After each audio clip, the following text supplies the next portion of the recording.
உங்களுக்கு பணம் வரணும். ஆனா ரூல்ஸும் ஃபாலோ பண்ணுவீங்க.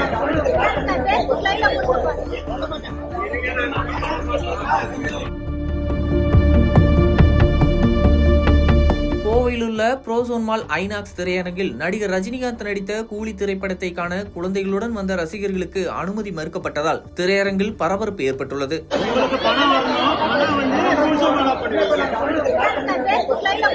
இப்படம் ஆகஸ்ட் 14 வெளியான நிலையில் இது ஏ சான்றிதழ் பெற்ற படமாக தணிக்கை செய்யப்பட்டுள்ளது. ஆன்லைன் மூலம் டிக்கெட் முன்பதிவு செய்து குழந்தைகளுடன் திரையரங்குக்கு வந்த பல ரசிகர்கள் 18 வயதிற்கு கீழ் உள்ளவர்களுக்கு அனுமதி மறுக்கப்பட்டதால் தடுத்து நிறுத்தப்பட்டனர். இதனால் ஆத்திரமடைந்த ரசிகர்கள் தங்களது டிக்கெட் தொகையை திரும்ப கொடுக்க வேண்டும் என வலியுறுத்தி திரையரங்க நிர்வாகத்தினருடன் வாக்குவாதத்தில் ஈடுபட்டனர். திரையரங்க நிர்வாகம் பணத்தை திருப்பி வழங்க முடியாது எனவும் டிக்கெட் முன்பதிவு செய்த புக்மை ஷோ செயலி மூலம் பணத்தை திரும்ப பெறலாம் என அறிவுறுத்தியதால் வாக்குவாதம் முற்றியது. இதனால் திரையரங்க வளாகத்தில் சிறிது நேரம் பரபரப்பு நிலவியது. தகவல் அறிந்து சம்பவ இடத்திற்கு வந்த போலீசார் ரசிகர்களுடன் சமாதான பேச்சுவார்த்தையில் ஈடுபட்டனர். இதனைத் தொடர்ந்து திரையரங்க வளாகத்தில் பதற்றம் தணிந்தது. கூலி படத்திற்கு ஏ சான்றிதழ் வழங்கப்பட்டிருப்பதால் 18 வயதிற்கு கீழ் உள்ளவர்களுக்கு அனுமதி இல்லை என PVR ஐநாக்ஸ் மற்றும் பிற மல்டிபிளெக்ஸ் திரையரங்க நிர்வாகிகள் ஏற்கனவே அறிவித்திருந்தனர். இருப்பினும் இந்த அறிவிப்பு குறித்து தெளிவாக தெரியாத பல ரசிகர்கள் குழந்தைகளுடன் வந்ததால் ஏமாற்றம் அடைந்தனர்.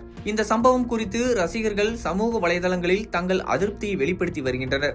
மேலும் ஆன்லைன் முன்பதிவு செய்யும் தளங்களில் ஏ சான்றிதழ் குறித்து தெளிவாக அறிவிக்கப்பட வேண்டும் எனவும் பணத்தை திருப்பி வழங்குவதற்கு எளிய முறைகள் இருக்க வேண்டும் எனவும் கோரிக்கை விடுத்துள்ளனர்.